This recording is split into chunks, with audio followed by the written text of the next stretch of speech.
All right, players. Before we press start on today's episode, it's time to give a big retro shout out to our top tier supporters, keeping the pixels glowing and the cartridges clean. At the 64-bit Legend tier, these are the final bosses of support. Much love to Oriok, Zero, and Mr. Arkansas.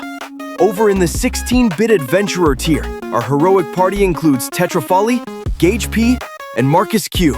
You're powering us up big time.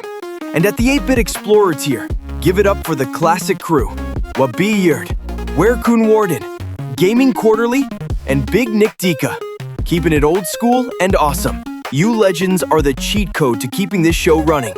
Thank you all for your incredible support. I'll keep grinding to bring you content worthy of your high scores. Now grab your controller, hit that start button, and let's jump into the episode.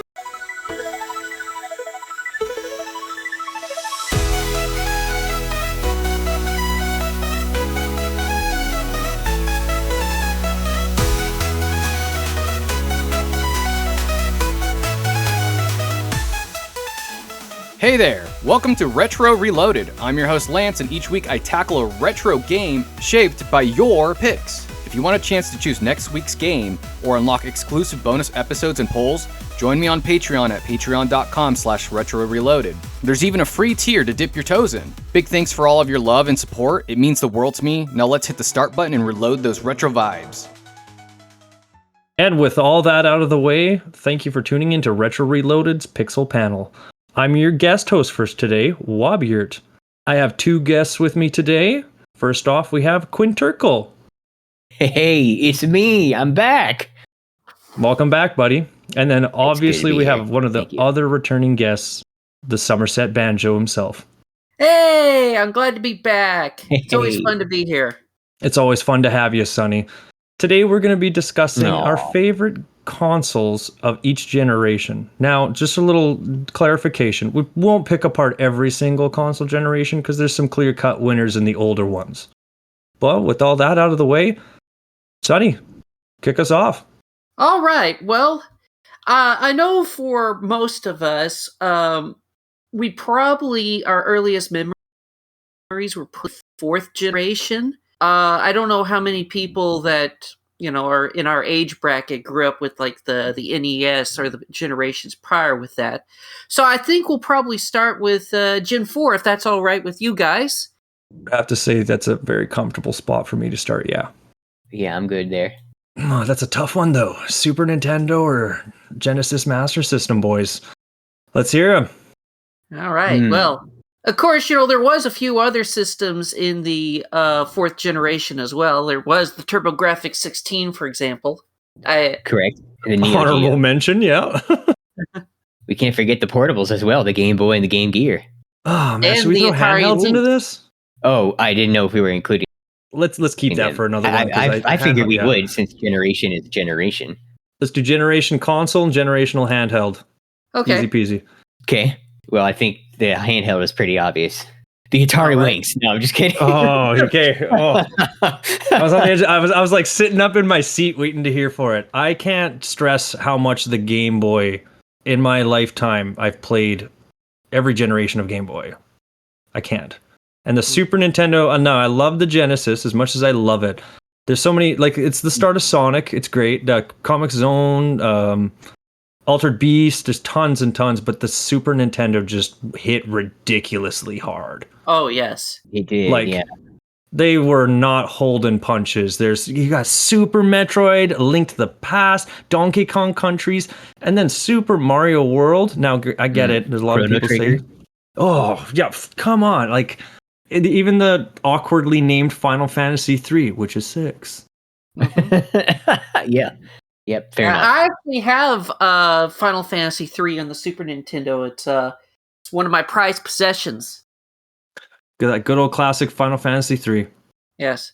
Of course, I too kind of prefer the Super Nintendo over the Genesis, although I do have a lot of love with the Sega Genesis. I was a GameCube kid, so of course I grew up with like... the Sonic Mega Collection, which had a ton of Sonic's Genesis titles. I think I think the Genesis had a really good run early in the generation. Like I would say from like like the late 80s until like maybe like I don't know, maybe 92. They were going really strong, but it seems like the further the generation went on, the better the Super Nintendo got. I mean, heck, the Super Nintendo remained so popular that in Japan they were still like making games for it until like I don't know, like 1999, 2000. It's actually pretty astonishing. Yeah. Jake, what are you picking? I'm going with the SNES, yeah. I think I'm probably going to have to go with the SNES because I mean, not only does it have a pretty impressive library, but they were pretty cutting edge. I mean, it's like they had like they used pre-rendered graphics late into the generation, and of course you had the Super FX chip and the FX2 chip. I mean, heck, there was even a few PC ports onto the Super Nintendo.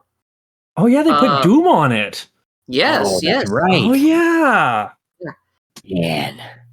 And yeah, not just Doom, but they also like ported like other things like the Romancing of the Three Kingdom games. Those were originally PC titles. There was of course a bunch of Amiga games that got ported to the Super Nintendo as well. So yeah. Of course, like I said, they gave you Star Fox. Yes, they did. They gave you Star Fox. That is correct. They did. Yeah, so I mean that in of itself should make it the clear winner. Yeah, like looking back at it, I'm like, this was an easy one for Sony, wasn't it? Yeah. I mean, of course, honorable mention will have to go to the Philips CDI. I mean, YouTube wouldn't be what it is today if it wasn't for the Philips CDI. So many late 2000 memories with the three most famous titles.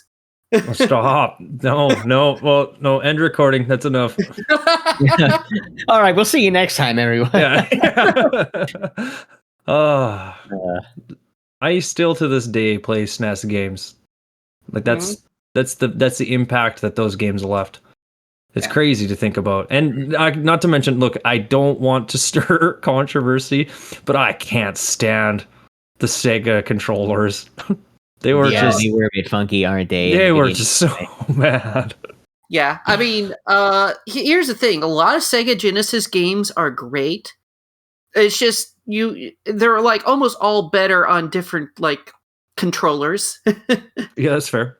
Yeah, it's like so those 2D Sonic games, they work amazingly well on like a GameCube or PS2 controller, and so do a bunch of other Genesis games. I will give them that. Sega Genesis's game library is they have a really good game library, and they seem to be like some of the earliest games to be emulated really well. It took longer for like Super Nintendo games to really enter like re-releases, compilation packs, and emulation. Yeah, I see what you mean. It's because like the Super Nintendo was pretty good for its time, but they didn't really, like you said, they kind of just remade them or ports for the Game Boy Advance, which was like hit and miss, It still bothers me to this day that they haven't re-released like Super Metroid on anything.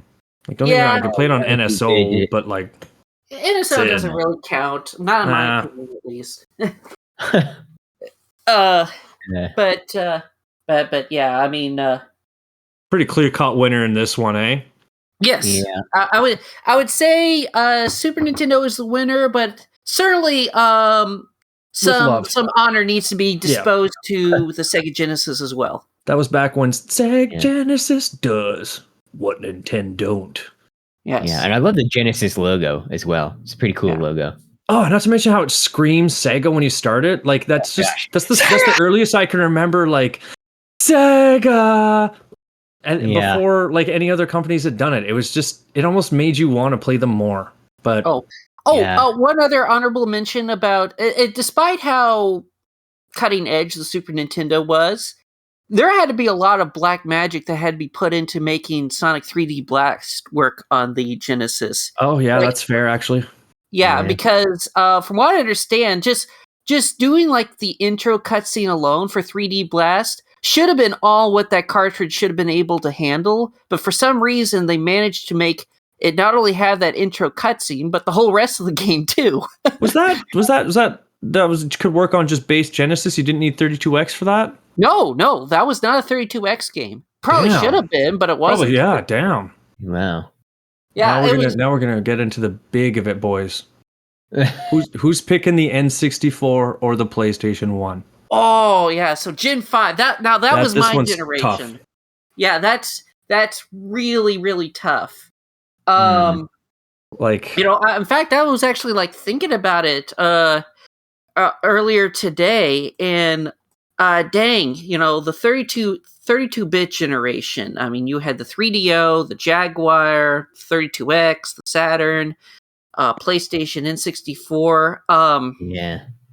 Of course, most of its competition died off really quickly early in the generation, so it was just kind of down to, the N64 and the PlayStation. Ah, man. I don't. This one's a tough one for me. Yeah, and you know what's even tougher is I actually had both the PlayStation and N64 at like the same time. So I was playing like games on both of those consoles.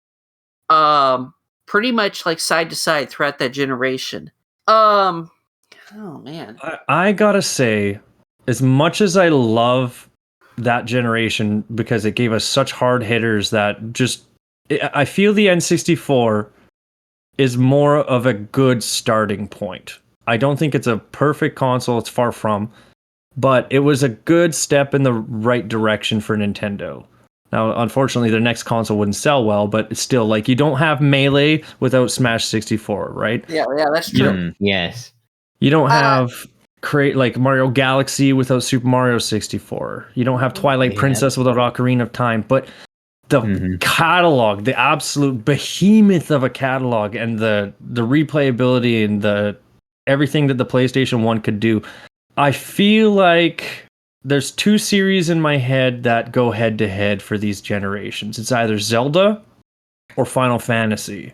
And I think Final Fantasy left a bigger mark on me. I mean, that is tough because you're talking about Final Fantasy's like golden years during that period. It's like from Final Fantasy like 6 all the way to Final Fantasy 10 was like the best years of that franchise. Oh, they were so good. Like you got 7, you got 8, not 8 honorable mentions, not my favorite, but 9 was so good. Tactics, like I think if I had to choose to shoot one and play the other, I'd probably have to shoot that stupid expansion card on the N64. But like the N64 still had such good games. I'm like I got a Banjo-Kazooie controller holder. Oh yeah, and of course. But I mean, of course, before we go too deep into PlayStation 64, again, honorable mention has to go to the Sega Saturn. The Japanese and American versions is like night and day. The American version of the Sega Saturn was a disaster, but the Japanese version is actually like an incredible system in its own right. It has like over 800 games for its library, so it's like a close contender to the size of the competing libraries of the other consoles. But the American version of the Sega Saturn was a disaster. But onto the subject of the PlayStation and N64. Man, that is tough. I mean, when you're talking about Zelda alone, when you brought that up, I mean, not only are you also talking about like Ocarina of Time, but you're also talking about Majora's Mask. And I really love Majora's Mask. So same. I've actually never played that one. Ooh, that's probably my like second favorite Zelda game. What is your first, out of curiosity?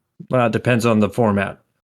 3D games, I'd have to say Twilight Princess is my favorite. Majora's Mask is underneath it. But I also was young, and Midna was very saucy. So she might have left some impressions. I'm pretty sure this is like the third time on Retro Reloaded I've talked about this. Okay. I don't think this needs to come up all the time, but it always does. Should we be concerned that you have like a Midna shrine somewhere at your place? Yeah. I wish Can I we get had something in fan my art of collection. for Wobeeyert marrying Midna? Anyway, so okay, They gave you Star Fox 64, Sonny. that's true. Yeah, you can't They forget about also that. gave you Pepsi Man. But yeah, the Pepsi Man. yeah, I don't know though. The PlayStation gave me Crash and Spyro. Yeah. And the Spyro Mm, series is one of the few series of games that I've always ever actually like 100%ed. Plus the PlayStation was like the first game I ever played. The first because the first game I ever played was SimCity 2000 on the PS1 and Twisted Metal 2. Okay, But of okay, course- you brought me back with that one. But then of course the first game I ever owned was of course Star Fox 64, and I think that was like the third or fourth game I ever played. mm. So You're 1, 2, 3. That was a roller coaster. Yeah. Yeah. We can't forget Mario Kart 64 and Diddy Kong Racing. oh yes. Those were essential multiplayer games back in the day. So that's Oh, the yeah. thing, is that Generation. like, if I had a group of people, I'd want to whip out the 64. But if I'm stuck in a box, only able to play one thing, like only able to play this console, or the other console, like it depends on the setting, because like everybody raves about, and not to mention Mario Party. Damn, everybody's hands will bleed. I can't believe I didn't remember that. Oh yeah, I used to play like Mario Party 2 all the time, and it's probably my favorite Mario Party aside from Mario Party 5. You see, like 2 is also like my favorite, but like going back to it, I'm like, this isn't that great, but I still love it more than every other Mario Party unconditionally. Oh, I think it's the OG for me. boards. I really like the boards of Mario Party 2. Yeah, it's also the costumes. They just kind of did a lot right, They Yeah, made it feel I like a don't know why party. they got rid of the costumes. It's like that was so Yeah. good. Why did you get rid of that? Because they struck those were gold. great. They didn't want to dig any further. That's the Nintendo way. They'll strike Yeah. gold with something, and they'll be like, "All right, we've done that. We don't want to do that anymore." But I don't know. It's kind of the question is, do you like the? Because here's the thing. I think the highs are higher with the 64, and the lows are lower with the 64. But the PlayStation has like more games, and thus, while it's a little bit lower, it's more consistent because you have a larger library. So it's kind of a question of, do you want a larger library or higher highs? Well said. Well, the PlayStation gave us Star Wars Battle for Terra-Kasai, so that's my vote. Battle for what? It's bad. Oh, It's really okay. bad. It's like a Gotcha. Star Wars fighting game. It's terrible. I mean, if you ever want to see Han Solo give Darth Vader a haymaker, there's always the fun with that. Haymaker. No, really, it's awful. It's so good though. It's like Sharknado. Like it's so bad, it's good. Yeah. But of course, on that same token, the N64 gave us Star Wars Rogue Squadron and Star Wars Battle for Naboo. Oh my God, Sonny, you're making this difficult. And Right. Shadows of the Empire, which is like one of the greatest EU stories of the 90s. Oh, and they also gave us Turok and Turok 2 and 3. I will say this. I think the remasters of Turok are far better than the originals. If you Yeah, play them. like on the Switch. Yeah. Yeah, they're so good. Like I honestly jumped in and was like, I downloaded it when I first got my Switch. I'm like, okay, well, let's see how clunky this is. And I was like, yo, this handles really well. Yeah. I will say, though, the original N64 releases have aged a bit because, first of all, you couldn't save anywhere on the 64 versions. There were save points. Yeah, they were save points. Not And to you mention better the have a memory movement. pack, otherwise you can't use those save points, as I found out the hard way when playing Turok 2. But on the defense of the N64 version, the multiplayer is there for the N64 releases of Turok. Turok 3 has really good multiplayer, and there's always Turok Rage Wars, which unfortunately the remaster removed the multiplayer for Turok 3, and Rage Wars has yet to be remastered. So And now I don't know which of these I would actually want to be stuck in a room with. I thought I was clear cut and I was ready to shoot the N64, but like, damn. So what is your thoughts on this, Quinturcal or Jake? Which you prefer to be called? Yes, sorry. Jake, simply because that's easier to say out loud. That's Okay. fair. You don't work for I'm- State Farm, do you? No, and I hate that joke. Okay, because I was really, really leaning in for the answer to that one. We're on to No, actually, I'd like to request that you bleep out the word state and farm anytime they're mentioned. Make it sound like he's swearing. you. Broadcasting for the United Beep of America. Just pauses. Don't give him any free advertising. Anyway, I would say N64, but I'm biased because I grew up a Nintendo boy. Oh, damn it. I did too. You're right. Yeah. Are we all just picking Nintendo consoles this whole time? Okay, I'll be the no. contrarian and pick the PlayStation. No, And I think you two I'm guys still can on the pick fence. Whatever, move Well, on. what about the Virtual Boy? Okay, I really want to try it. I recommend an emulator. I don't think the no. ice train is worth using an actual one. No, I want to suffer. I want neck cramp and all. I want You wanna to burn put your this eyes? thing on a desk and try and play a game, and I want to step back and light a cigarette afterwards and look at it and go, how did Nintendo think this would work? Well, you'll probably be seeing nothing but red afterwards. Because that thing looks like it will burn your retinas. No, they tested it.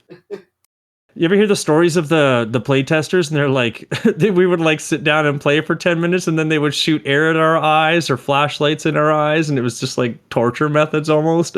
Oh gosh. Yeah, it was. Look it up sometime. It's kind of not. It's not as acceptable as you want it to be. They were really banking on the Virtual Boy for some reason. Well, I think that there's a clear winner for this generation. It is the Apple Pippin. I can tell you what You're gonna give me ulcers. I can tell you what was the clear loser of the generation: either the 3DO or the Jaguar. Something named Jaguar should not have been a video game console.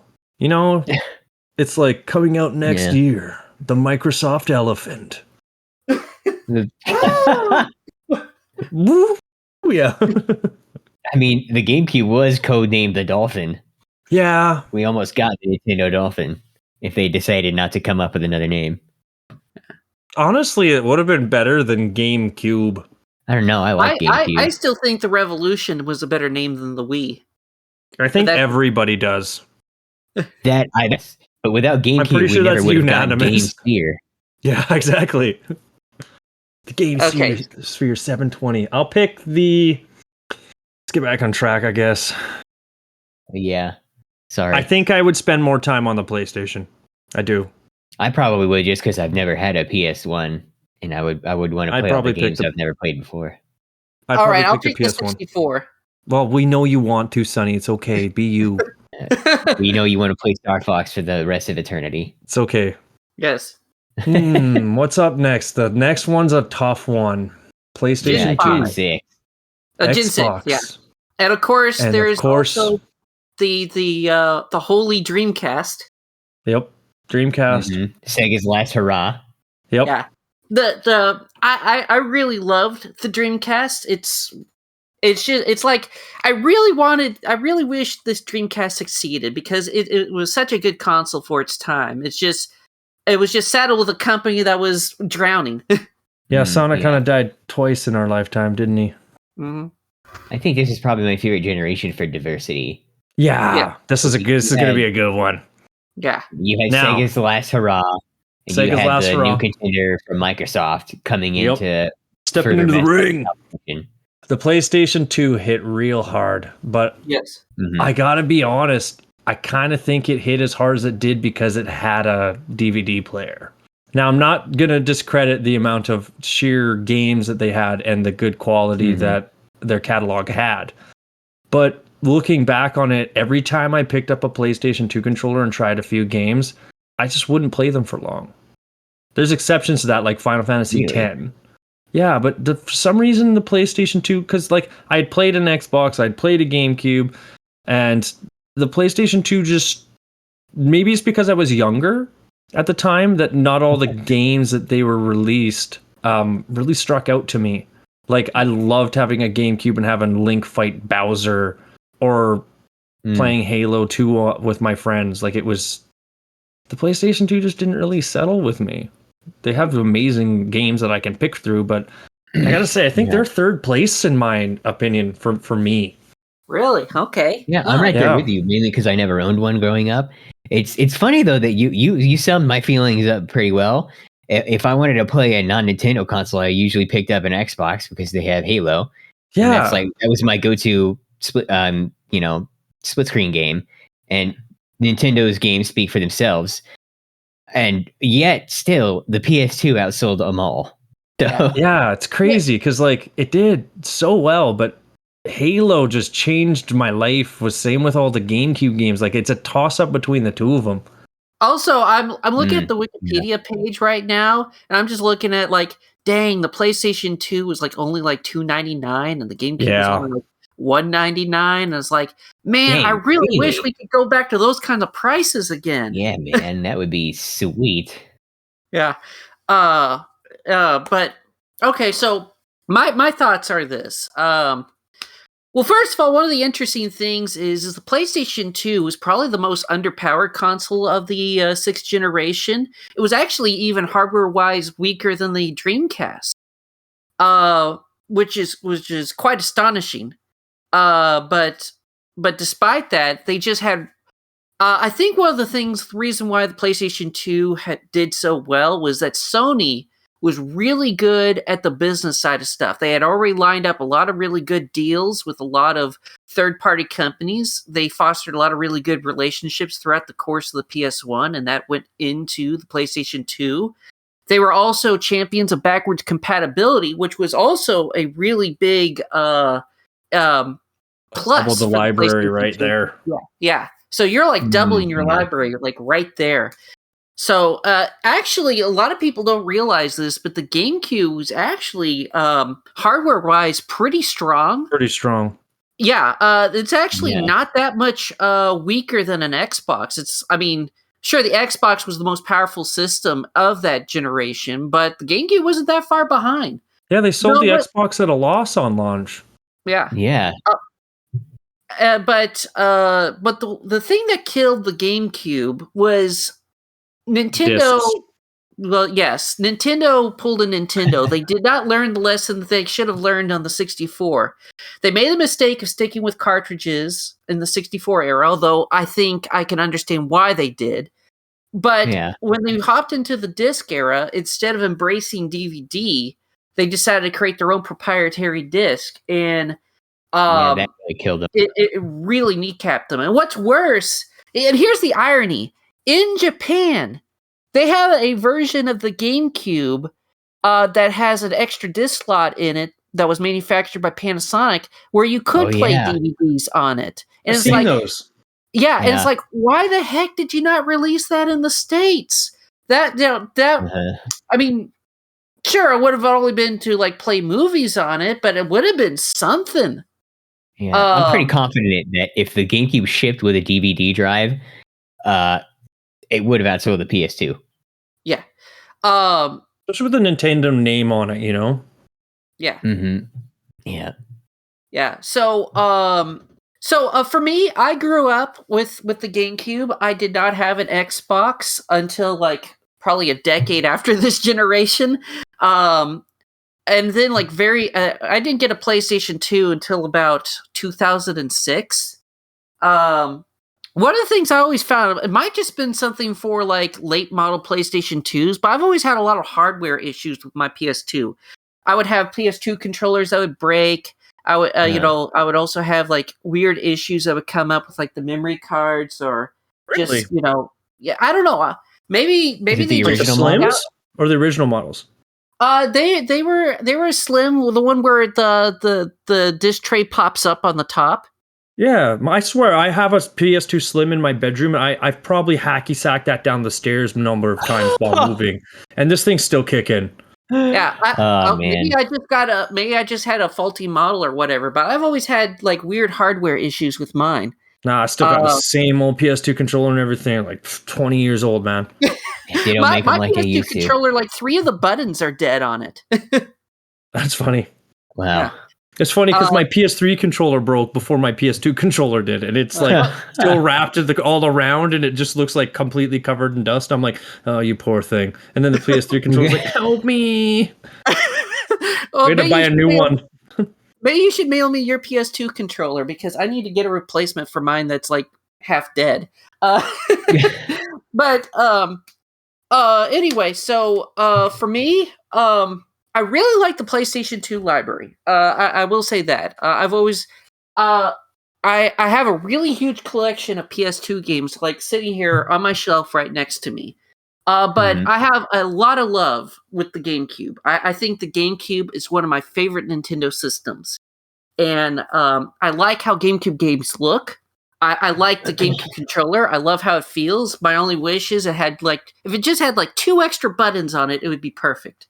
I did, like I said, I did get an Xbox like a decade after the Xbox came out, and that thing was a mammoth, and it broke on me.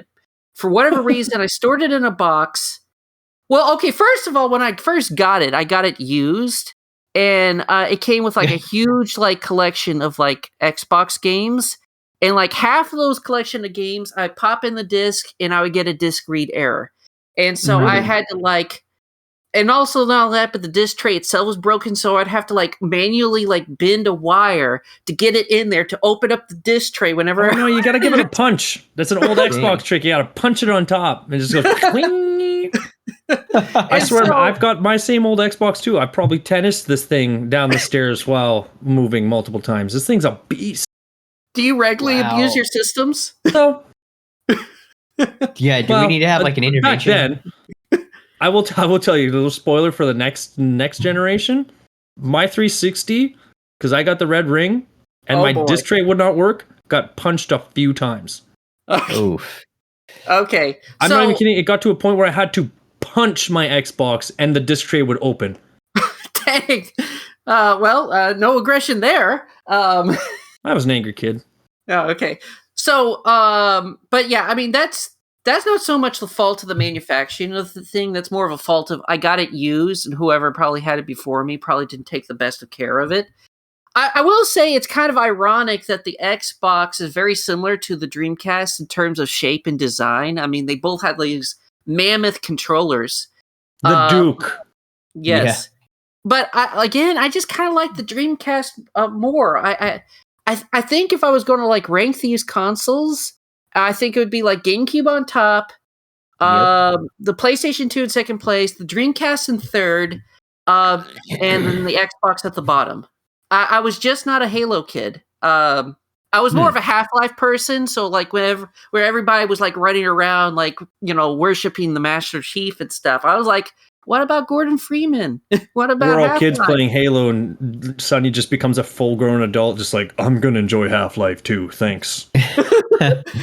Yes. Funny enough, when I did get the Xbox, one of the first things I picked up was the Xbox port of Half-Life 2. And yes, that is like, what's that? The orange box collection? No. There is a original Xbox port of Half-Life 2. Oh yeah, there is. Yeah, and it is like the jankiest, like it. You know how there's like videos out there of like, play like Half-Life 2 on like the lowest settings possible or something like that. That's pretty much like the Xbox experience right there. Lots of textures are blurred in that game, but you know what? It still plays super smooth. It has a really good frame rate, surprisingly enough. Probably because they turned everything to the lowest setting.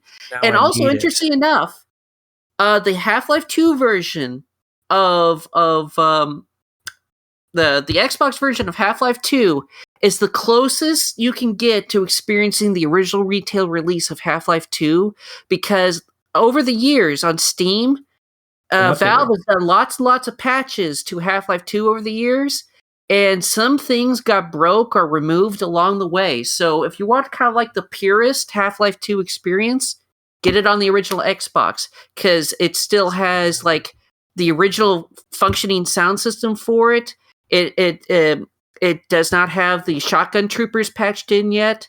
It also has like some of the original level geometry before it got altered. It also has the original version of the Source Engine physics before it got changed later on. And also has the original version of the Source Engine water before that got changed later on. That's actually pretty intense. Yeah. Of course, I also have the PlayStation 2 port of the original Half-Life. And that is probably the best way to play the original Half-Life if you're not looking for expansions. Half-Life 1 on with my rank, sorry, Sonny. I'm sorry. I got on a Half-Life rant. The Half-Life tangent, yeah. Let's bring you back from Valve's clutches. Yeah. Because over here we can count to 3. Oh. Yeah. Now, Jake, you putting the GameCube on top? Yes. And I for one think that the GameCube controller is perfect just the way it is. I don't expect it to change for me like some sort of monster. But to that end, the version of the controller they released for the Switch that has Bluetooth connectivity, that's exactly what you're looking for, Sonny. It just has like a few more buttons but otherwise it's the same. So there you go. Yeah. I still use a GameCube controller on all of my Nintendo consoles. So I agree that it's the perfect Nintendo controller. I use it for my Switch, my Wii, my Wii U. Oh, yes, everything. yes. I mean, if there's a GameCube controller option for Wii and Wii U games, you bet I'm going to be using that. And another thing that's in the GameCube's favor, the Game Boy Player. Okay. Oh, yeah. That's a good point. So, as much as I love the original Xbox, and there's two big moments in my gaming in my entire life that really left its mark. One of them was Halo, stepping out of the crashed ship and seeing this giant open world. And the other one was Fable for the original Xbox. I adore that series. I kind of still consider it dead because I firmly believe that Microsoft will cancel the reboot. But we'll see. We can hope, I guess. Or they'll just ruin it. I didn't even know they were rebooting it. Yeah, it looks okay. I don't know. Microsoft seems to be like, cancellation crazy these days. That's the thing is, and we get very, very little updates as is. I'm worried it's just going to get canceled. Oh, and I know we haven't really talked too much about heavy hitters on the PlayStation 2, but if you ever get a PlayStation 2 and you like war games, I would highly recommend the Ace Combat trilogy on the PlayStation 2. Yeah, Ace Combat hit pretty hard. Okay. I do like the PlayStation 2, but my toss-up is I think I'd have to lean towards GameCube, I guess. Yeah. But that's because it gave me Twilight Princess. And Wind Waker. Yeah. And Smash true. Melee. Yeah. And I don't care what you say. Super Mario Sunshine was fun. Oh, yes. That is my favorite 3D Mario. It's good. I don't know why everybody else seems to treat it like the redhead stepchild. I was so surprised. Yeah, because I think that's the case more, actually, but yeah. Go ahead. For the longest time, it was. I was like, yo, this is probably my favorite 3D Mario. Then everyone's like, oh, yeah, okay. You play Galaxy much? And I'm just like, it's good. Yeah, I like Sunshine. Yeah, I mean, Galaxy's like okay, but I never really saw like. I'm not that big of a Galaxy person. I felt like it was too linear, and I really like Sunshine because it's basically Mario 64 controls in a non-abstract environment, and then you're adding a water-powered jetpack on top of it. And what's the not to love? setting was so beautiful. I love Isle Delfino. Yeah, the water still holds up. Yeah, it looks beautiful. Yeah, I will. But if you look on YouTube, by far, this is the Mario game with the most video essays that made about it. That just is basically a person talking about how much they love the game for an hour. There's so many of them. Yeah. And that's another plus for the GameCube, the analog triggers. Those were beautiful. Oh, yes. Those were amazing. Yeah. So good. I really like the feel of those analog triggers. It felt so good. As much as I love the original Xbox, a lot of the things that I'm leaning towards it would probably just be better for GameCube on this one. I think if I had to pick one, I'd probably just romp around on the GameCube. Oh, they gave us Coliseum also. Yeah, GameCube. Yeah. Of course, one thing in favor of the PlayStation 2 was the GTA trilogy. That was probably one of the reasons why the PlayStation 2 sold as well as it did. Yeah. I mean, it's hard I see the appeal. No. It's not the appeal for me. No. Yeah, am I the only one who thinks GTA is overrated? No, thank you. Yes. Okay, so the podcast topics changed. Now we're just gonna ramp on GTA. We're gonna get Retro Reloaded canceled now. I mean, Yeah, let me put That'll it this be our way. Patreon episode. I think the best GTA game is Vice City, and I don't think it's ever peaked since then, just because the music choices and stuff was in the 80s aesthetic. But no, if you want a really good sandbox game for the PlayStation 2 that's not GTA, and it's also on the Xbox as well, I would recommend Mercenaries Playground of Destruction by Pandemic Software. Yeah, that's not good. that that's many fair. people. What? Yeah, that's fair. Yeah, have you That's a ever good one. played it? Yeah, years not. and years ago. Yeah. It was my first sandbox style game, and I don't know, may that ruin me for other sandbox style games, but that one was just so good. And the closest I've had to experience something like that again was maybe the Just Cause games, but Just Cause doesn't have an in-depth faction system like Mercenaries did. So anyway, I'm going GameCube. yeah, I think this one's unanimous. Yeah. Yeah. That said, I still resent Nintendo for not having a broadband adapter built into the GameCube. Oh yeah, that's that another. also contributed It to its had early it death had as a well. spot for it and everything. I know. Yeah, that's because there is one. You have to It's buy so it separately. dumb, I It's an know. adapter that fits into that bottom hole. I don't Yeah. want to buy 8 of those to play 16-player Mario Kart Double Dash, though.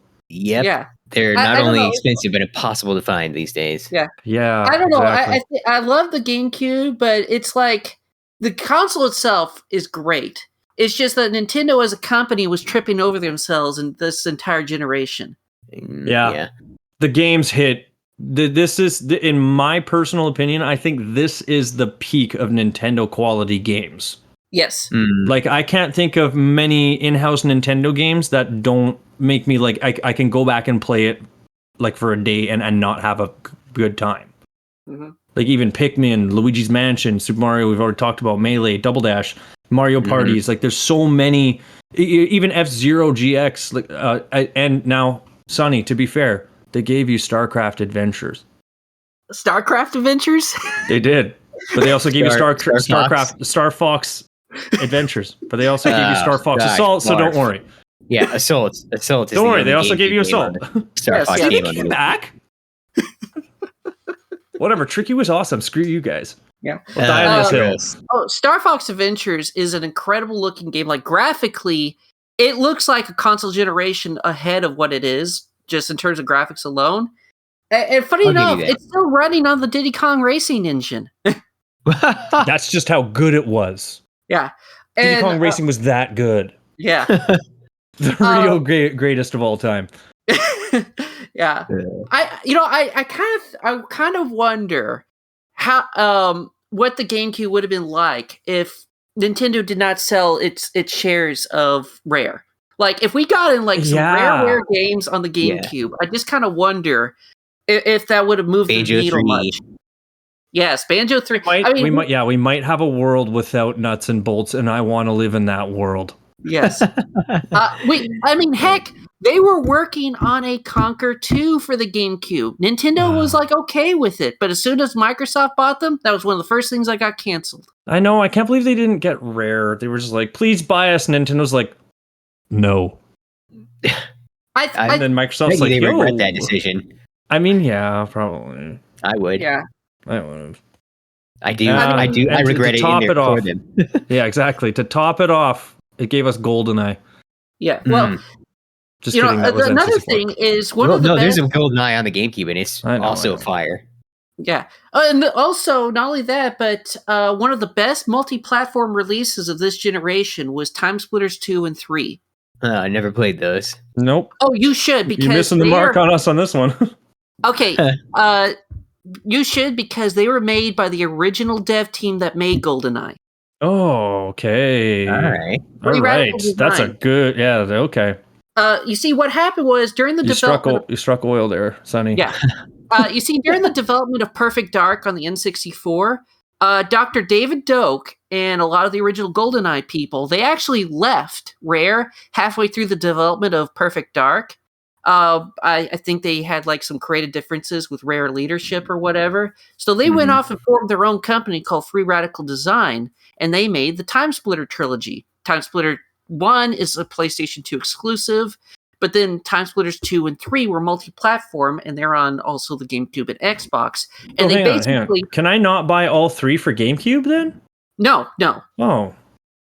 Can I not buy all 3 on anything but PlayStation? Yes, but here's the thing. Me. The GameCube and Xbox ports have exclusive content in them. Oh, Of course they do. Sexy Princess Peach costume, go.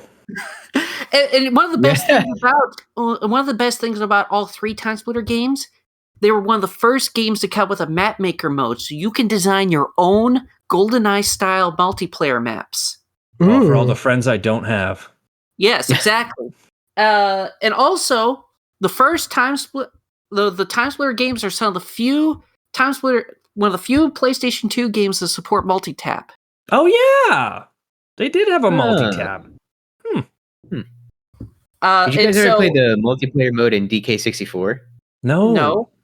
Oh my gosh, it's low key GoldenEye. Like you can pick any of the Kongs and you're running around shooting each other with your guns. Or I mean, I guess you can melee and throw bombs, but it's way easier. Did you ever play the multiplayer mode of Banjo-Tooie? Yes, that I did. Yeah, No. With my little sister, and she didn't know what to do, and I won. And then I never played with anybody ever again because I was a jerk. Okay, well, the fun fact about Banjo-Tooie is like half of the multiplayer maps in Banjo-Tooie are actually GoldenEye maps that got retextured. Stop. That's weird. That's funny. All right, so I think that generation's pretty much open closed. Yes. Well, we can. Yeah. I imagine that the viewers of this particular podcast is going to tell which generation we grew up in. I think this next one might It'll be be able to divisive, tell. though. Yeah. We're moving on to the Xbox 360, PlayStation 3, and the Nintendo, Wii, Yes. because they went with that name. Mm-hmm. Now, Sonny, please tell us why Nintendo should win. Okay, here's the. Okay, this might be surprising. I don't like the Wii. I never really. Whoa. Okay, yeah. Whoa.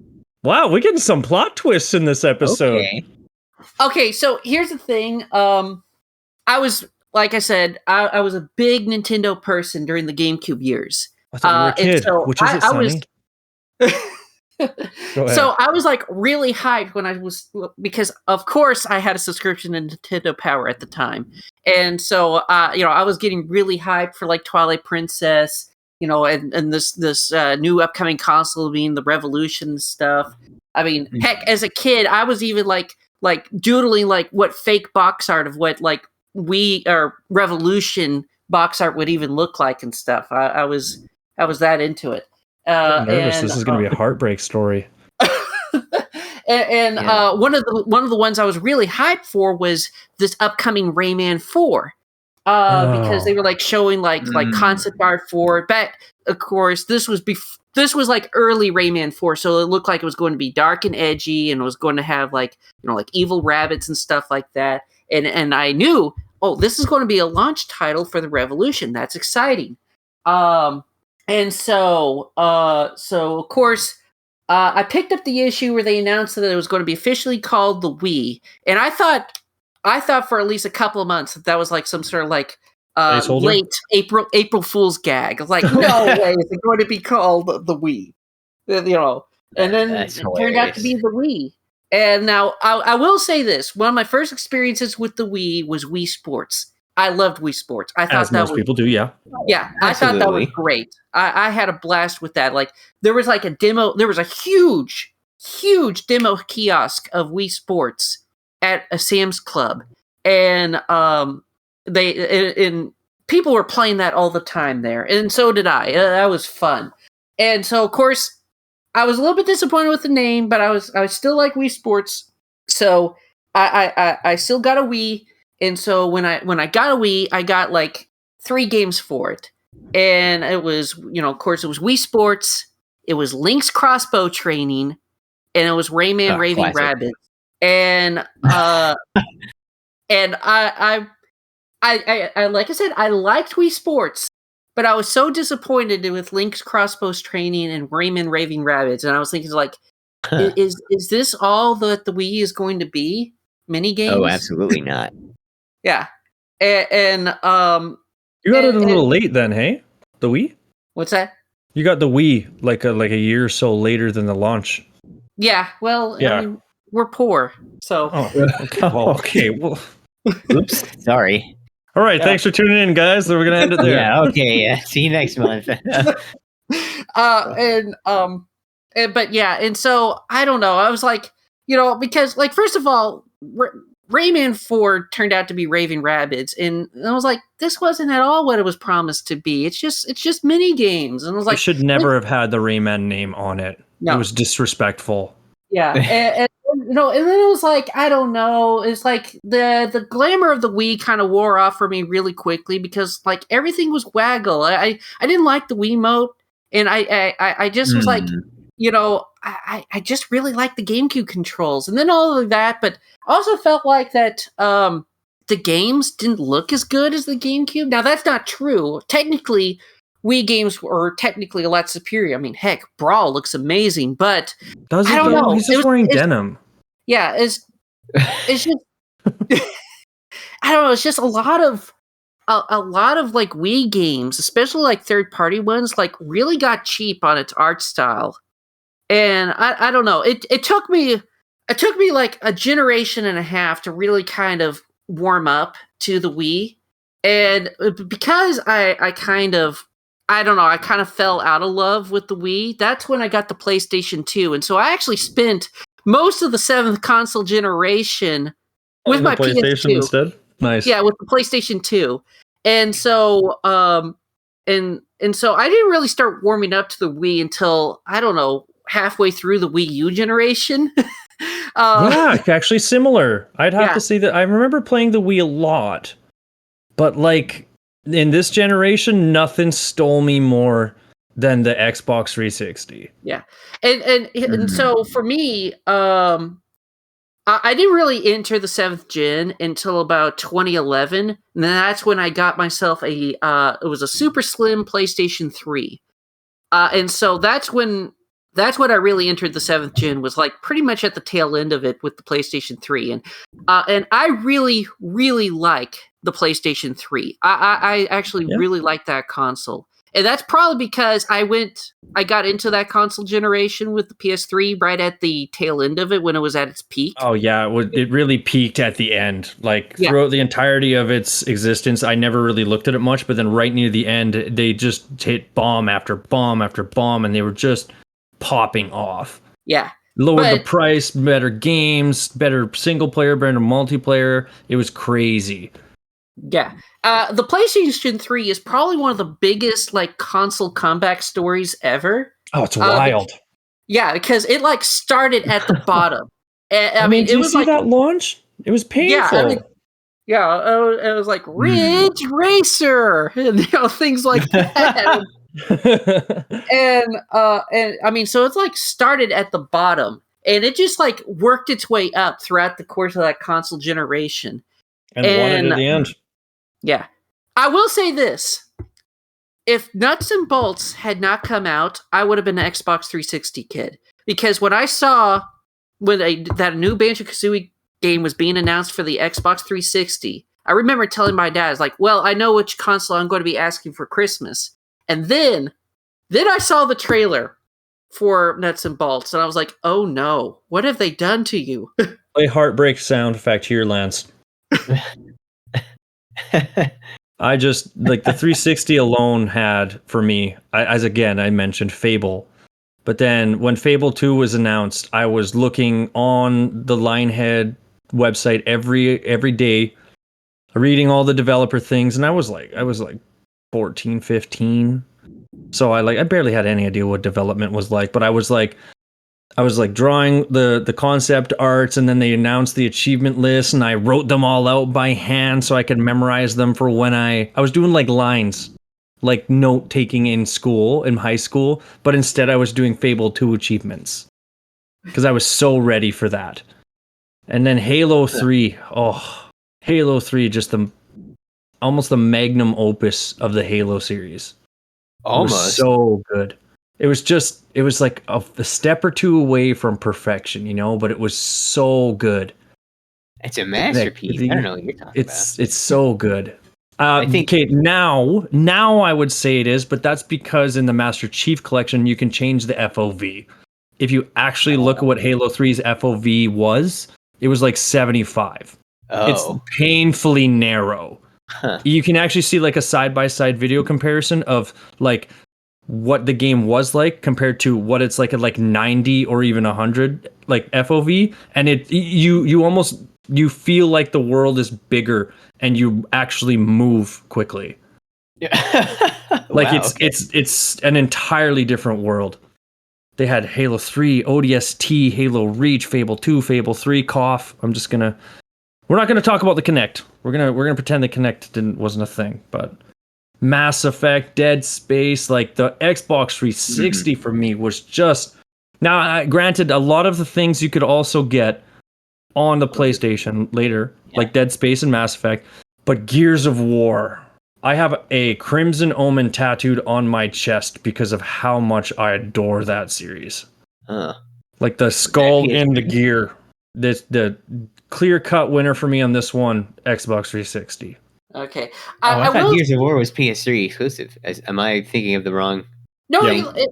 I think it got like maybe one or two of the games got later ported to a PlayStation console, but I No. think they were mostly like Xbox and PC exclusives. Gears of War, just this month, is releasing on Gears of War Reloaded, which is the first time the game is coming to the PlayStation console. It's the first game remade. They kind of did the Skyrim treatment, like the Skyrim special and then anniversary. Like we had Gears of War Ultimate Edition, Just which was a works. remake of the first game, and now we have Gears of War Reloaded, which is a remake of Ultimate, which is pretty much the same game, just a few more bells and whistles added in, and it's cross-platform. Huh. I Cool. think I hear the vacuum sucking sound of money being sucked out of a wallet. Oh, I kind of dread the day that Halo comes to PlayStation, but I also want PlayStation players to enjoy the series because it's so good. it Yeah. is good. It just feels like the moment that Microsoft says Halo's coming to PlayStation, Xbox has just lost all of its identity. Yeah, I mean that I think the moment that happens, you might as well start a Viking funeral for the console. Pretty much. Yeah, put it on a boat, set it on fire. Probably put on a breathing mask so you don't breathe in whatever industrial fumes come out of it. Jake, what are you picking from this generation? Man, I'm gonna have to say that the 360 barely ekes out over the Wii for me. The 360 controller is my second favorite controller, right behind so the good. GameCube. Yeah, and the 360 is the first platform on which I played Portal and Portal 2, which are my favorite games of all time. And they felt really good to play with the controller, and the like first person. There are FPSs on the Wii, but they suck. The Wii remote was not made for FPSs. It's funny because it almost was, but it was bad. You know, like it's the perfect. You like if you picture it in your head, like idea wise, it makes perfect sense why it'd make a good FPS thing, but in practice, it sucks. I will say this: the Wii is probably the perfect console for light gun games. Okay, that's fair. I was gonna say, maybe a rail shooter. Yeah, that's it's like fair. I so wanted there to be like a Time Crisis collection. It was like, man, Namco, why did you do that? Sweet, dude. Yeah, The but GameCube I mean, should have had Typing of the Dead with that Japanese exclusive GameCube. oh yeah, it keyboard should have. controller. I mean, it absolutely should have. I want one of those for my Yeah. collection someday, just because it's outrageous. Funny enough, Yeah. actually, Great. okay, here, this is a bit of a side story about Typing the Dead. Years ago, when we got our first computer, a Windows, our second computer, a Windows XP, we knew a friend that was like some sort of computer guru that was helping us set up with it, and he brought with him a folder of burned CDs of stuff. And so he that guy was bomb back in the day. That guy was a this boss. was like this was like 2002, 2003. So and so he had like a whole like folder of like blank CDs with like different titles right on it, and it was like, pick what game you like to have installed on your new computer. And I don't know, I was like a dumb like 4-year-old or something, so I just picked like Age of Empires 2 and like. And then there was like this other one that caught my attention, and it said Typing of the Dead on it. and he somehow had that burned onto a CD and it worked on the computer. Now I don't know how he managed to do that. I don't know if he had it like pre-bundled with like an emulator or something, but it worked perfectly with the computer keyboard. Huh. Yeah. Jake, why does it barely eke out the Wii? What is it that made the Wii so high in regard for you for this one? Because I would have expected a different level there. I had a Wii first. Like I said, I grew up a Nintendo boy, and part of that was the Wii. I remember I was the first house on my block to get a Wii, and my living room instantly became the place to be. All the neighbor kids would come and we would play like Mario Kart, Mario Party, things like that. I remember being so mad that they were like, when they announced the Wii U, they were like, oh, and now we're making games 5 players can play, because normally we had 5 people in the room, and we would have to like switch out with player 4 or whoever the loser was. And I was like, really? Now you're doing it? Now that I have to buy the new console just to get the 5th player? Screw you, Nintendo. But no, yeah, the Wii will always have a special place in my heart, and I actually like Galaxy a little more than Sunshine, just barely though. Okay. If I could interject, I did actually have some brief experiences with the original Xbox 360, mostly at other people's houses. One time there was a party and they had a Kinect set up with it and Just Dance.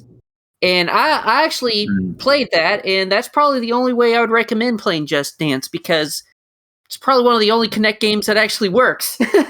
Yeah, I will say Just Dance is better when you don't have to hold a Wii remote in your left hand or your right hand. Right? And also, I played Call of Duty 2 on the Xbox 360, which is a really good port of that. And I also played Halo Reach. That was my first Halo game. That's a good one too. Logically, that's not a bad starting point either. Yeah. Yeah, And fair enough. And funny enough, when the person gave me the control and let me play it, he had me play on the very last level of Reach. So you mean like Survive? Yeah. Lone Wolf, the level Lone. What Oh an my intro, goodness. bro! What an intro! So here's Halo. You die. Yeah. Wow, what a great game! Wow. Let me start you off on the one level you can't finish alive. Yeah, exactly. Oh my gosh, that's a cinematic amazing. finish to that game, though. Yeah. Made you Although I do want to feel give, like you could do something. Yeah, I know that's another point though to the Xbox 360. That was my first exposure to indie games as well, because we got plenty of third-party games on the Wii, but it was largely either first-party Nintendo Gold, the occasional silver second-party, or shovelware garbage. So Like Chicken you had to Shoot? wade through a mountain You of didn't like trash Chicken in order to get to the top and play the good stuff on the Wii. Little Gummy Bears Racing. Is that on the list? Oh yeah, Garfield Kart. Oh, I don't think that one is actually on the Eminem's Kart Racer. Yeah. Yeah, there you go. There you go. Cooking Mama. So yeah, for me, I would rank PlayStation 3 at the top, and Xbox 360 probably second, and Wii third place. I do like the Wii more now than I did back then, but it's still probably my least favorite console of this generation. I respect that. I wasn't expecting that either. I also like Nintendo consoles because they're the easiest to hack and emulate. Okay, so I didn't want to say it, but I also do that too. Oh, okay. I will say one of the things I really did like about the Wii is the Virtual Console. Yeah, it's Okay. it's a good That's positive. a genius platform.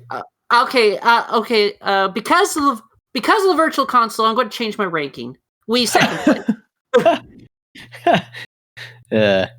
That's good. I've had It's more funny time right with the PS3 after it fell it was basically obsolete. But Xbox 360, Wii, PS3. That's there. mine. Okay. All right. Fair enough. By the way, I have a question. One of these days I probably will be getting my own Xbox 360. How can you avoid ending up with like one of the early models, that little red ring? Just get a Slim. Yeah, it's get a Slimmer and E. Literally, just get a Slimmer and E. Don't get the original models. They're really not worth it. The changeable faceplate is the only thing. Yeah, right. How ugly the 360 looked when it first came out, because I used to think it was so cool. Never had a Slim, and the Slim looks so good. Yeah, right. The Slims are so good. It looks. It's almost like Z-shaped. Z-shaped. Yeah. There's a bunch of Americans here. America. Do we even need to specify the next generation? Because there's a pretty clear-cut winner on this next one. Gen 8. Xbox One, PlayStation 4, and Wii U. Sonny, in their defense, they did give you a Star Fox game this generation. Yeah. Yeah. It Well, just wasn't the greatest.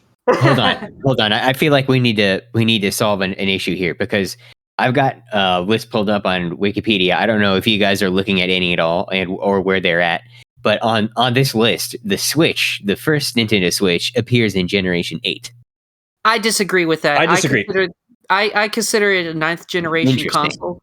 Yeah, no, it's up there with like Series and PlayStation 5. Okay, so then would you say Switch 2 is Gen 10? No, Switch 2 is kind of just like the Game Boy Color. Like they're kind of the same thing, just an upgrade. Okay. That's basically what the Wii U is for the Wii.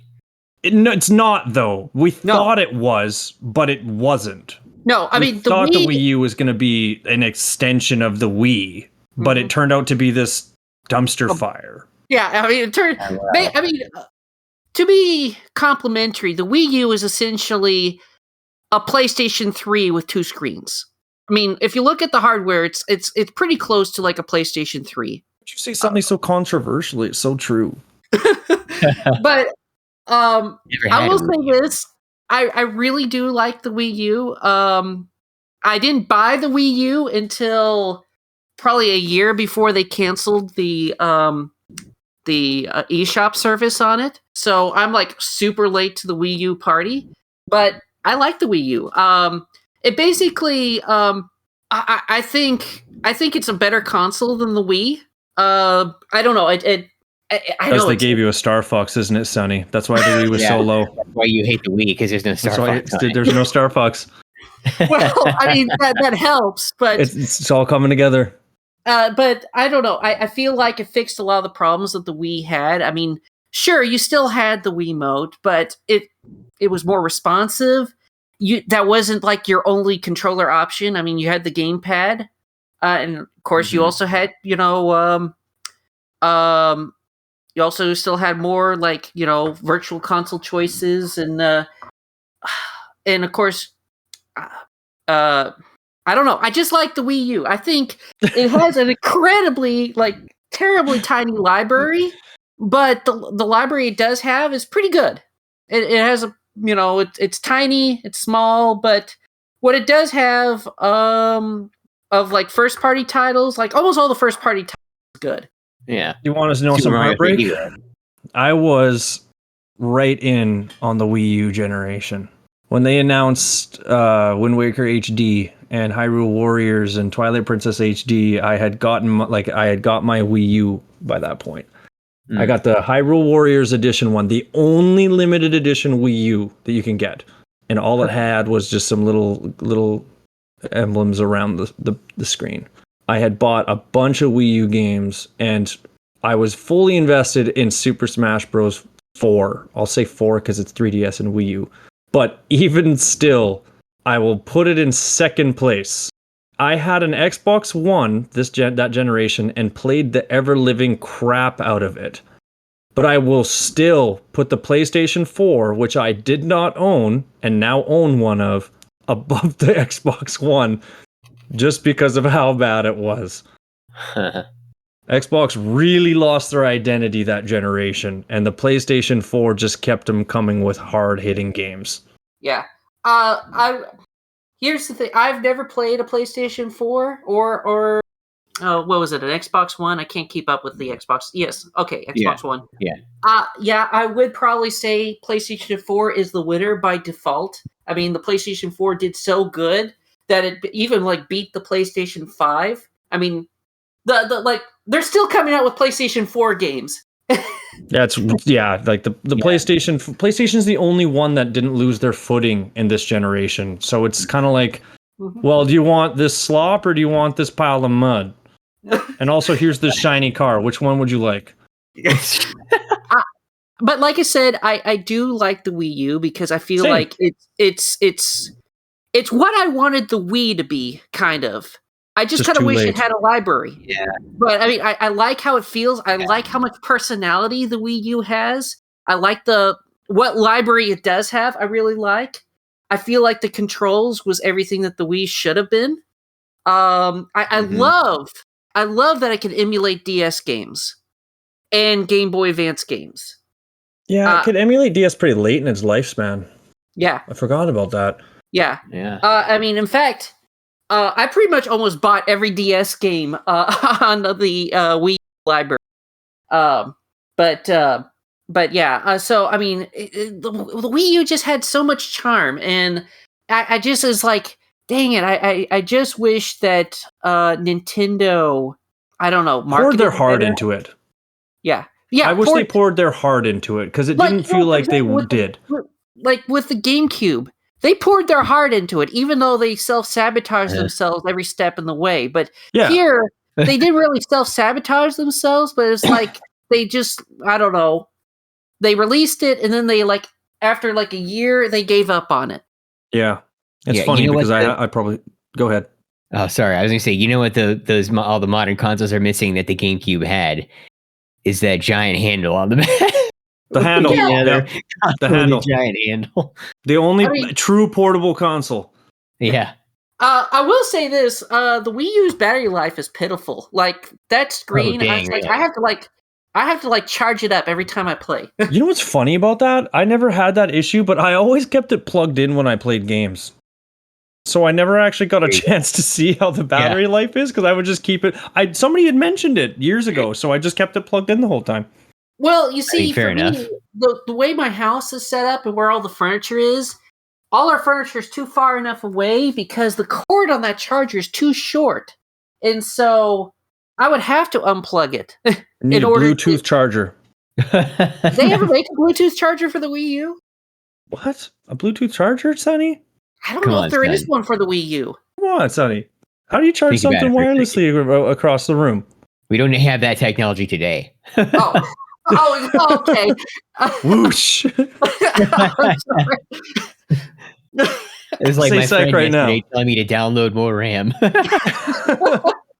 Hey, little side note. I actually didn't know when I was younger. I was like 18.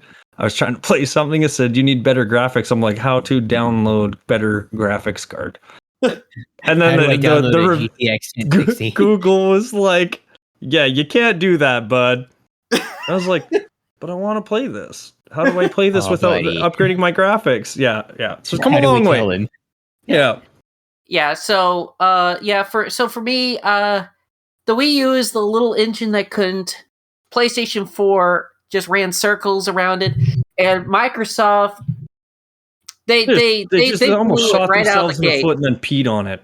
Yeah, they crapped. I mean, remember the original Xbox One announcement where it's like, oh yes, this has to be always online, and then we're going to have to require the Kinect on it, and the Kinect is going to be on the entire time. It's going to spy on you. It's like, gross. Who the heck's going to want to buy a console like that? Look, I was watching that live, okay, and I worked the next day, and I go to my buddy Garrett, and I'm just like, I'm like a little disturbed. I'm like upset by it. I'm like, hey, You see the game showcase last night with the Xbox? And he's like, yeah, doesn't the Xbox One look awesome? I'm like, well, no. He's like, well, you have your console connected to the internet all the time anyways. I'm like, yeah, but it doesn't mean that what if my internet gets dropped?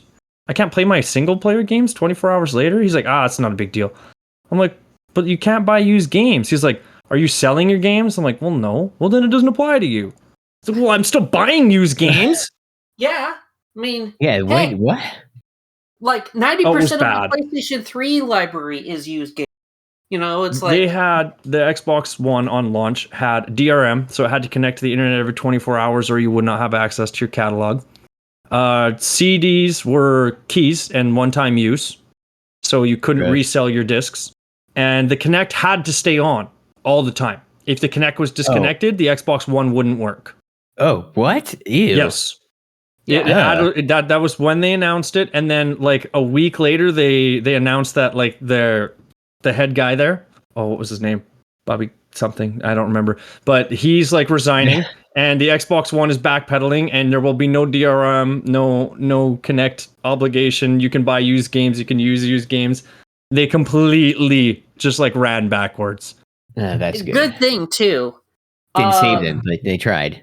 Yeah. Of course, that's part of the reason why I don't trust Microsoft, nor do I kind of trust some of the other game companies out there, because I think a lot of them still want to push for that. And that's why Nintendo's literally doing it now as we speak. That's literally what they're doing. Yeah, that exactly. When I saw the Switch 2 announcement trailer originally, I got so many flashbacks to this Xbox One announcement. I was like, wait a minute, I recognize that video camera thing.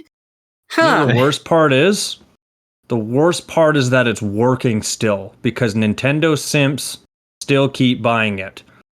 Yeah, I was gonna say, do either of you own a Switch 2? Nope. No. I mean, Me neither. Solidarity. I can't really hate the Nintendo Sims too much, because Nintendo always does come out with bangers. I mean, it's just, man, I'm just not happy with it. But it's like, I can't really bring myself to really blame the people that do fall lockstep with that, because Nintendo still makes good games. It's just there's one imposter among you. Yeah, it's just no way am I going to pay that price for it. It's outrageous. Yeah. And the PlayStation PS5 4 price increase? Come on now.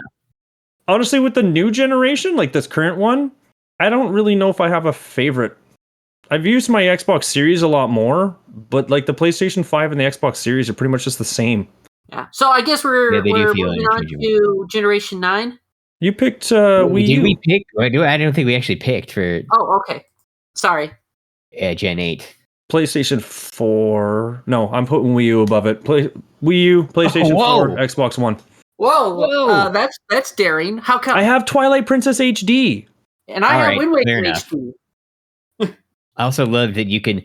I still don't have a Wii U, but it made me so mad that I would because like when I by the time I was able to get one, I was like didn't really care about it anymore. But as a kid, I wanted nothing more than to be able to just pick up the gamepad and keep playing my game, because that was a chronic issue I had where my parents or someone else would come in the room and be like, all right, the TV's mine now, get off the Wii. Actually, I'm sticking with Wii U because that's how I first played Breath of the Wild. Oh, okay. I actually had like my ex-girlfriend, like I would play it on my Wii U pad while she would watch stuff on TV. Is that partially why she's an ex now? No comment. Wii U, PlayStation 4, Xbox One. Xbox One and PlayStation 4 are kind of tied, but the PlayStation 4 just kind of goes ahead because it has better exclusives. Yeah. I'm going to go against the grain here, and I'm going to pick the 3DS. That's not fair. Simply because I didn't own either of the main three. We'll do portable consoles another episode. 3DS is the greatest, though. Greatest handheld. Yeah, I'm only picking it because I didn't own any of the main three in this generation. One. Just roll a dice. Roll it. PS4, I guess. We'll let you have 3DS then whenever Nintendo weebs. I think the current gen we can just pass. I was gonna say, can we really even? Because the Series X and the PS5 have been around for long enough, but I think we need to let the Switch 2 grow a bit before we decide whether or not it's better or worse than its contemporaries. I would say Generation 9. I would say the Nintendo Switch, the original Nintendo Switch, is the winner. Because it was the right console that came out at the right time. It had a good price, unlike the Switch 2. And it also has probably one of the best library of games ever.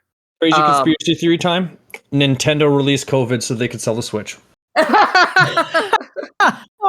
They were perfectly timed Animal Crossing release. New Horizons wasn't even that good, but because everybody was trapped in their houses and everybody wanted to buy a Switch, they all got it. You know what? Man, that's actually it's funny because you can't put it past Nintendo, can you? Mm-hmm. No, knowing Nintendo, especially nowadays. Good heavens. Yeah. Oh man. I will say though, I mean, I do have some complaints about the Switch. Of course, I think it may have one of the biggest and best libraries of games, but also has like zero quality control. It's in some ways the quality control is almost as bad as the original Wii's. Yeah. But and also I feel like that I like the blue and red aesthetics of it, but the actual like user interface inside the console lacks personality. Yeah. It's so bland. Yeah. It's very It's so bland. Yeah, it's like night and day with the Wii U. It's like the Wii U, there was so much life to it, so much personality, and I don't know. I think I've seen PowerPoint slides with more personality than the Switch. It's not PowerPoint 2003. Word art. Yeah, but I funny. mean, like I said, it's really hard to not declare the Switch the winner. I mean, it's like, I mean, sure, there is the Steam Deck. I mean, you could make an argument that the Steam Deck is a strong competitor to it. But it's No? on a console, though. Steam is above consoles. It's on its own level. PC S Master rank. Race, yeah. It exceeds S tier. Mhm. S is for Steam. Yeah. Pretty I much mean, wraps it up by that point, hey? Yeah. Of course, do we have any Ouya defenders in the crowd? Sonny, I'll just let you sign off now. Oh yeah? The I guess Amazon we Fire could Stick, is that the other one? Yeah. Oh, yeah. We can't forget Google Stadia. Oh, yeah. Stadia, that's the one.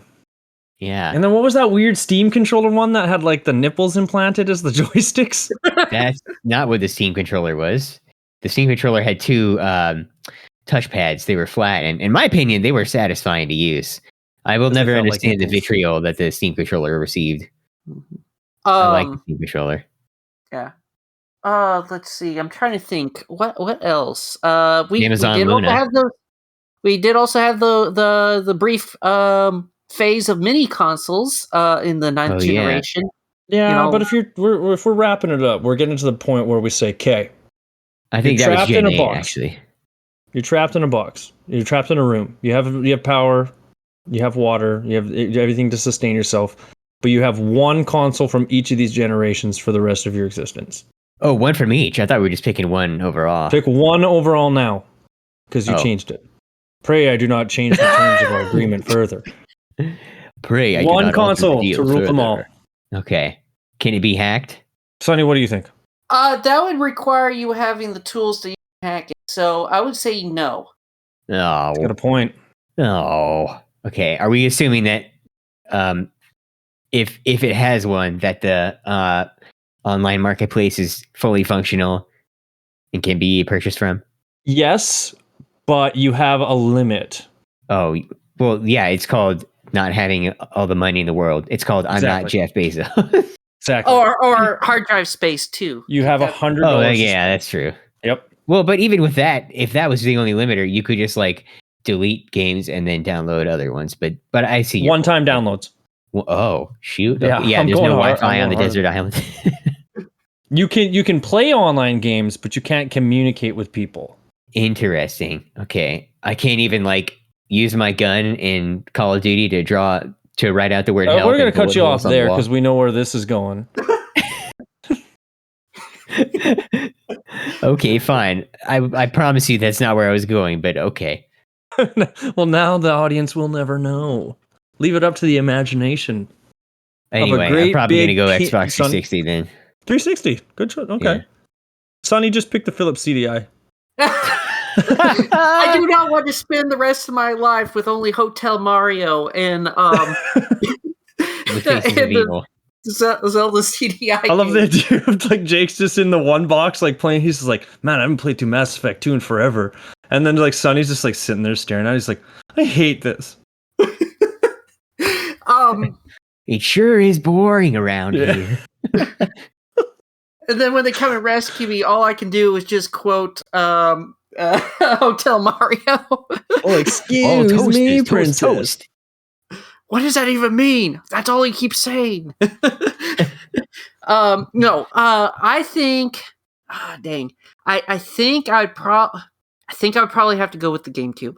I knew it. I knew you Yeah. would stoop to that level. I knew it. All right, that's fair. What about you? GameCube is his powerhouse. That's a good question. What did I pick for the? Did I pick the PlayStation over the N64? I think I did. You did, yeah. Yeah, I did. Damn. Probably 360 Fair enough. or PlayStation 1, but probably 360. You know, in the Am I irony- allowed a DVD of Shrek in this scenario? This does change the outcome, so I need an answer. Okay, Wait, Shrek 1? Or are you Shrek 2? saying which Shrek movie? Actually, Shrek 2 is my favorite of the original 3. Fair enough. Oh, you're not gonna go Shrek Forever After? Stop. Don't even come at me. Don't even say its name. Don't even. You know, the Yeah. irony is we're probably all going to be the losers because on a desert island or a box or whatever, cartridge-based systems would probably actually last longer in our isolation. Oh, you're probably right. Oh, okay. Well, yeah, that's fair. Oh, whatever. It I still doesn't pick it. It's a hypothetical. I got Yeah. Fable 2. I'm good. I got Halo Reach, Halo 3. I'm gonna go see the monkeys in Halo 3 again. Well, heck, you even have the Xbox 360 ports of Oblivion and Skyrim. Oh, Oblivion! How did I forget to mention the Elder Scrolls? My God, yeah, 360. 360 all Dewey. Oh, well. Yeah. That about wraps that up then, hey guys? Yeah. Yeah.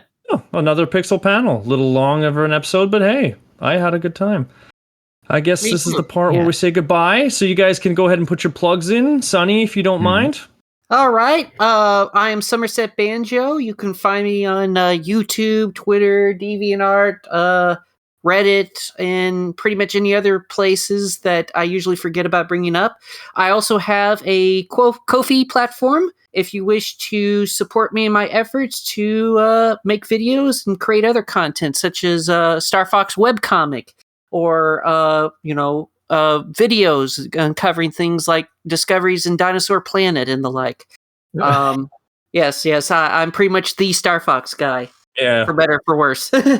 that's okay, Sonny. That's why we love you. Yeah. But we're not going to mention the Slippy thing that Lance talked about earlier. We'll leave that out. No. That's going on the Patreon. Oh, yeah. Yeah. Jake, go ahead. First of all, hot take. I prefer a longer podcast episode. I like having a nice, long, lengthy thing to listen to. That's just me. Anyway, you can find me at youtube.com/Quinturcal. That's QUINTURCAL. That's really all I have to plug because I don't like the rest of social media for various That's fair. reasons. Sucks. But yeah, subscribe to my YouTube channel, please. Thank you. And thanks for having me on here. Yeah, it's been great. Sonny, Jake, and I, of course, the one and only, the very recurring guest, as Lance puts it, Wobeeyert.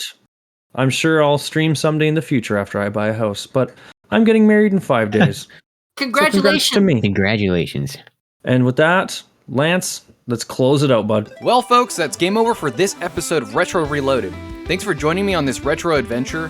If you loved today's trip down memory lane, then consider helping me keep the nostalgia alive by supporting me on Patreon at patreon.com/retro reloaded.